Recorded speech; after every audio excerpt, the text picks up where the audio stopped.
What if Deku flipped the script is probably one of my most underrated what ifs on the channel right now. I mean, this series is so funny for all of those who are watching this, and this episode is gonna get down, like, trust me. But like, people are sleeping on it, so boys, do me a favor. Let's like this video up so that more people can get this in their feed, and let's like up part 1 and part 2 so that more people can see this, and let's just get more and more people to watch the series, because trust me, it's so good. Like, come on, like, you guys don't want to share something that's good? Of course you do. Anyways, let's get started. Hey Ross, sauce it up.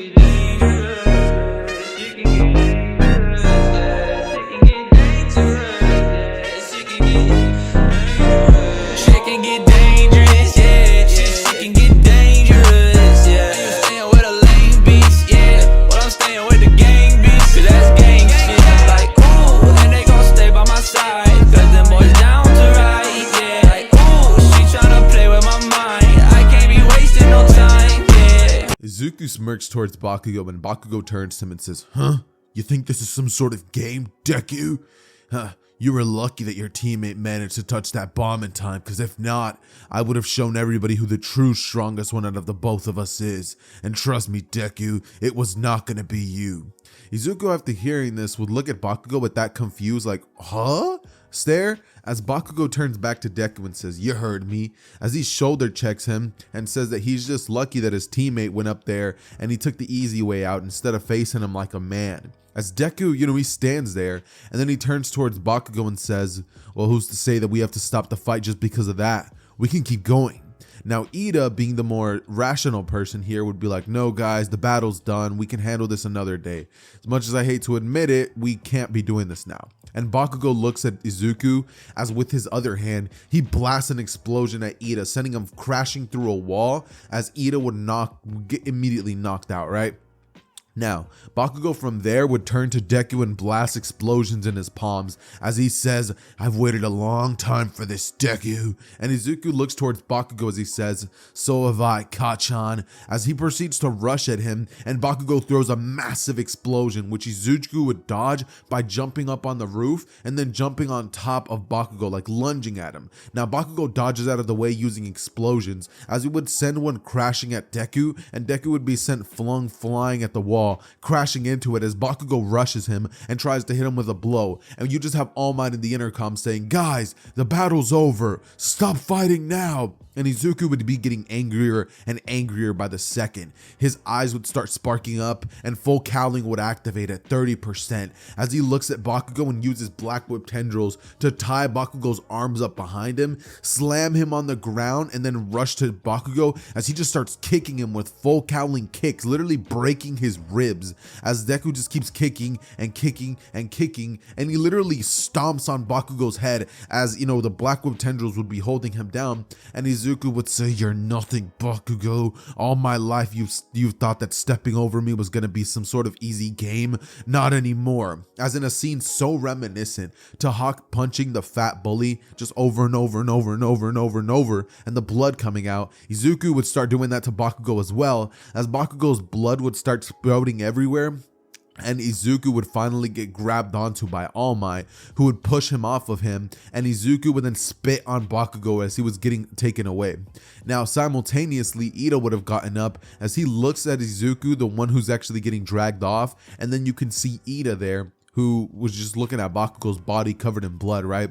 And from here, he's like, who was the real aggressor? Like, I know Bakugo was talking a lot, but this is just too much, right? And from here, the class that would have been watching would just all be thinking to themselves that that was not okay, right? Like, they're all just thinking to themselves that he took it too far. They would all be thinking to themselves like, right, Bakugo started it, but Deku didn't have to take it that far. Bakugo was already defeated the second that his explosions were taken out of commission. There was no point for Deku to do something like that. Bakugo didn't even get the chance to try to use his gauntlet explosion because Izuku took him out so fast.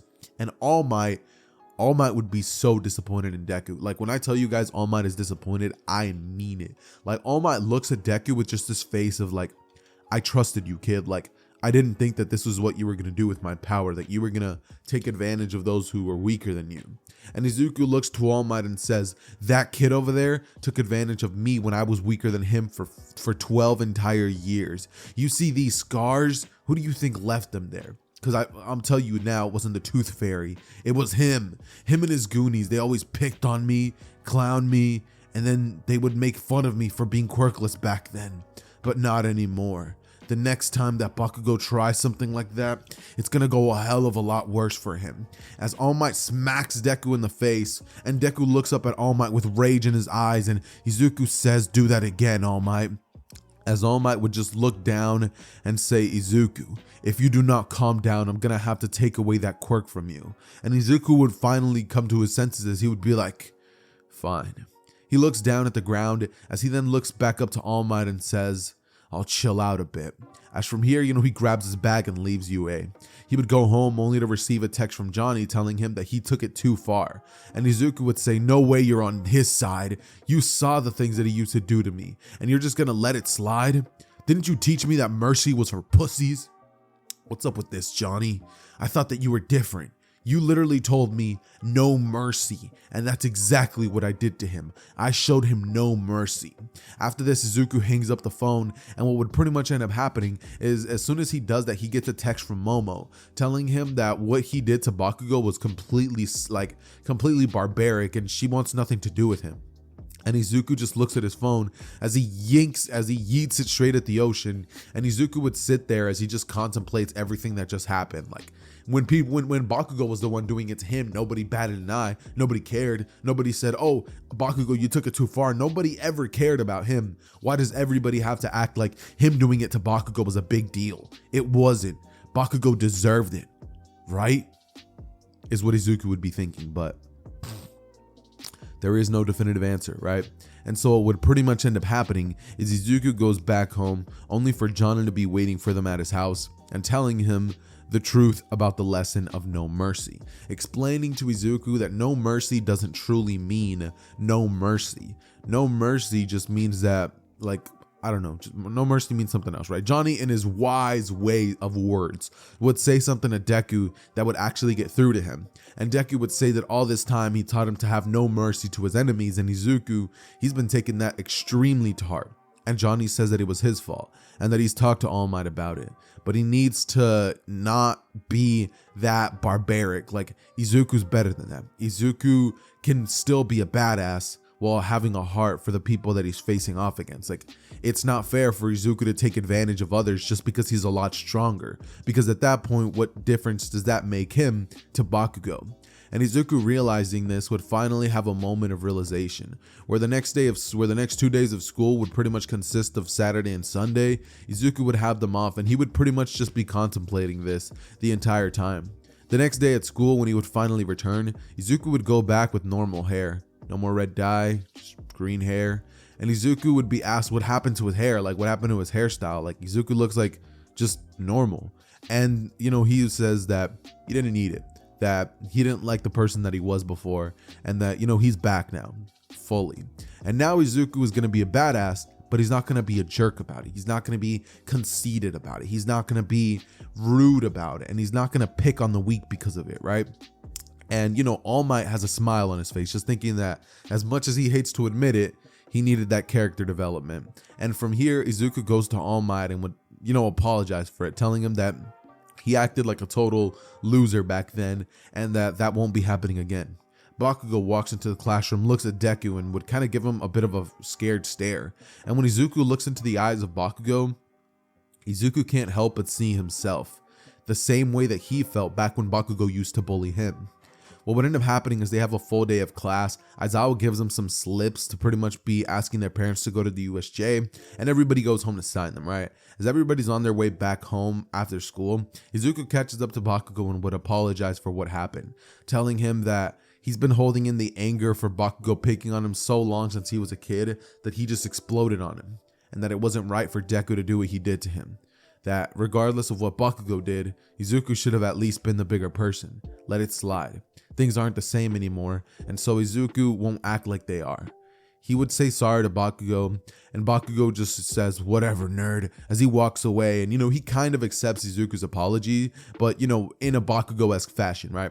As Izuku just smiles and goes back home. And from here, he has dinner with his mom, Johnny's there, and, they're having just a good time. As Izuku, he eats dinner, and then he asks his mom to go to the USJ. She immediately signs it, and what would pretty much happen is the very next day, they're finding themselves in the USJ bus.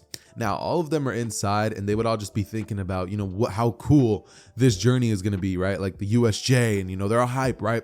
Until suddenly, Ida steps up and he's like, all right, everybody, get off the bus in an orderly fashion. Yeah, he starts like waving his hand back and forth, and everybody's just getting annoyed, right? Then they see 13 and Uraraka. Let me tell you guys, Uraraka gets excited, right? Because that's her favorite hero. And, she goes on to be like, oh, like 13, until she opens her mouth. And Uraraka realizes that 13's very boring. 13 goes on to give them a speech about how their powers are dangerous and how, they need to be careful with them and all that stuff. And, the students literally having these quirks all their lives and being told this hundreds of times would not be trying to hear this, right? But eventually, what would end up happening is a purple mist would open in the center of the USJ, and all of them would be like, whoa, that's awesome. As they look towards Aizawa and they're like, dude, like, I didn't know there was going to be fake villains. And Aizawa would jump out and say, those aren't fake villains. Izuku, upon hearing this, would look towards the direction of Aizawa, then back towards the direction of the purple mist, as he would just think to himself that if that's not a fake villain, then Izuku needs to do something about it, and he needs to do something about it quick. And so what would pretty much end up happening is Izuku lunges down as, a purple mist portal would appear underneath him, and Izuku would get teleported into a large area of water as Izuku falls down into it, and he would think to himself, what? As from here, Tsuyu would come in and grab him before water villains get the chance to, and she would take him all the way onto the top of the boat. Now, Izuku from here would look towards the direction of Mineta and Tsuyu as he would think to himself, all right, what do I do? So I can use this ability and I can create like a sort of tsunami tornado in the water. That's going to create a vacuum. Mineta, using his strange grape quirk, could probably catch them off guard. And Izuku tells them the plan. From here, he jumps up into the air and 40% smashes at the water, as the water itself doesn't actually do anything, right? Like the water doesn't do anything, and it just stays there. And Izuku, he was able to actually create the vortex thing with just 40%. Like, he pushed himself pretty hard, mind you. And Izuku's arm is like kind of sore after that. But, the good thing is that now he took care of all those villains, right? Now, Tsuyu, Mineta, and himself would finally make it to the mainland. And this is where Izuku would watch as, Aizawa would actually be fighting like 40 plus villains, and he's canceling their quirks, but the ones that don't have quirks you can cancel are giving him a pretty big run for his money. Like, Aizawa is not having a good time right now, right? And so what would pretty much end up happening is Izuku looks to them and says, hey, you guys get lost, I'm gonna go help our teacher out. As Tsuyu would say, but he said that we should run. And from here, Izuku's like, I don't care about that. I need to help him because what he said won't matter if he dies, will it? As from here, Tsuyu looks down and, she grabs Mineta with her tongue. Ayo. But anyway, she grabs Mineta with her tongue and then runs off with Mineta, right? And Mineta would be like, good luck, Deku, as, he flies off with, Tsuyu with him. And what would pretty much end up happening is Izuku lunges into the battle, and 30% full cowling would look at Aizawa as he would get back to back with him and say, I'm here to help you, teach. As Aizawa says, what are you doing here? I told you to run away. And Izuku would say, I'm not letting you fight on 40 villains by yourself. And from here, Aizawa just says, don't get in my way then, kid, as they both lunge in at the villains. And from here, Izuku would use his fighting style that he's learned from Cobra Kai to take out multiple enemies. He begins using abilities that Aizawa doesn't even have, and he would hit these villains in points that Aizawa was like, whoa, kid, like, this kid is talented. And Izuku would be using his martial arts to completely outclass these villains in a way that Aizawa himself probably couldn't have even done, right? And Aizawa would be actually impressed. He's thinking to himself, maybe this kid isn't a problem child. Maybe, just maybe, he might be special after all. And what would end up happening is Izuku goes on to actually, like, hear me out. Izuku goes on to actually have a better time than, you guys would probably be expecting, right? Like, Like he kind of gets praised by Aizawa. I'm sorry, I had like a little bit of a mental brain fart where I was like, huh, what was I gonna say? But no, I get it now. So Aizawa would pretty much be like, all right, like this kid's cool, you know, like I'm not gonna throw him under the bus as much anymore. And what would pretty much end up happening is Izuku goes on to what's it called? Izuku goes on to essentially just continue fighting and take out half of the villains, right? 20 would be taken out by Deku, 20 would be taken out by Aizawa. Now this would lead to a certain character, a certain man-child crybaby to be like, Kurigiri, bring out the Nomu. As the Nomu would be brought out, and Izuku would watch as this gigantic behemoth of a beast would lunge at Aizawa, right? Now, the thing would grab Aizawa and it would immediately like crush his arm, and Aizawa lets out a scream of pain, to which Izuku would say, I gotcha, Teach. You know, he throws a powerful kick at the direction of the Nomu's head as he leaps off the floor, and the Nomu wouldn't even budge its head. And Izuku would be like, what the? As the Nomu just looks to Izuku and roars in such loud fashion, right? As Izuku looks towards the direction of the Nomu, and he would get shocked as he gets punched away by it. And Izuku, you know, he picks himself up off the dirt as he turns back to the Nomu, and he only has to watch as Aizawa is pretty much getting tormented by this Nomu. Izuku thinks to himself that it's either now or never, and that he needs to use 100% right now. And so what Izuku would do is, using Black Whip, would grab onto the Nomu's arms and would channel 40% vocaling, which would barely be enough to challenge the Nomu. Like, it would be enough to pretty much be even. As you know, he and the Nomu start fighting for power, you know what I mean? But Izuku gets the Nomu's grip off of Aizawa, right? Like, Aizawa's finally free, and then Izuku is capable of lunging in and actually stopping the Nomu from beating on Aizawa, right? Now, he flies in using the ability of Black Whip, and what would pretty much end up happening next is Izuku lands a powerful blow on its head, right?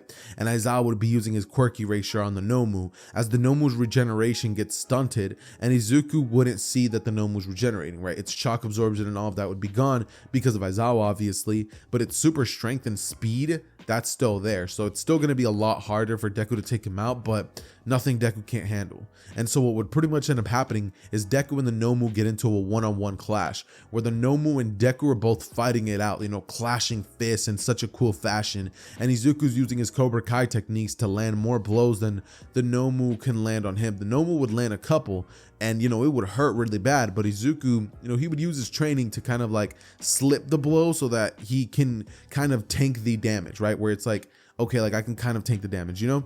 And eventually Izuku would realize that he's gonna get outplayed by the Nomu because he can't hold on to 40% forever. So what does Izuku do? Izuku decides that he needs to power up a 100% blow, or this Nomu is gonna pretty much send him to Kingdom Come, right? And what would pretty much end up happening is eventually the Nomu and him would continue fighting, as the Nomu's entire half body would get covered by ice. Now, the Nomu getting covered by ice would then, you know, get caught off guard, as Izuku is given just enough time, and Izuku would actually end up charging up a 100% power blow as he punches at the Nomu, and the Nomu gets sent flying out of the USJ, right? Like completely plus ultra out of there, right? And, you know, seeing this, Shigaraki would be like, Kurigiri, let's move. As they end up disappearing into the portal, and Shigaraki says, this is not over, in classic anime villain-esque fashion, right? And what would end up happening as soon as this happens is, you know, Aizawa, you know, he gets up after, you know, having a broken arm and, you know, broken rib and all that stuff. You would look at Izuku and say that that was some pretty good, you know, fighting there. And, you know, Izuku looks towards the direction of Aizawa and then realizes, wait, my arm isn't broken. And he's wondering to himself how that could have happened. But Izuku just sums it up to maybe he was able to control it just slightly.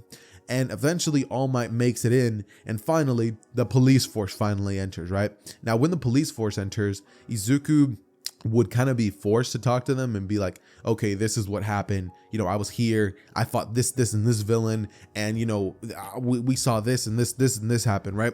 And it's, you know, the police officers would be like, okay. And from here, you know, they end up being sent home, as they get, all of them just get emails telling them that there will be no school for about 1 week. Now that 1 week Izuku would use to be like, all right, so what do I do? Like, he's confused now, because like before he probably would have hung out with Momu, done a little bit of training, but now Izuku's like, maybe not. As you know, he gets a text from a certain somebody, and it would be interesting. It's a text from Uraraka, and she'd be saying, it was pretty cool what you did back there in the USJ. I thought it was awesome. Izuku, seeing this, would actually be sitting on the couch with Johnny as he turns to Johnny and he's like, hey, look, Johnny. As Johnny looks and he's like, ah.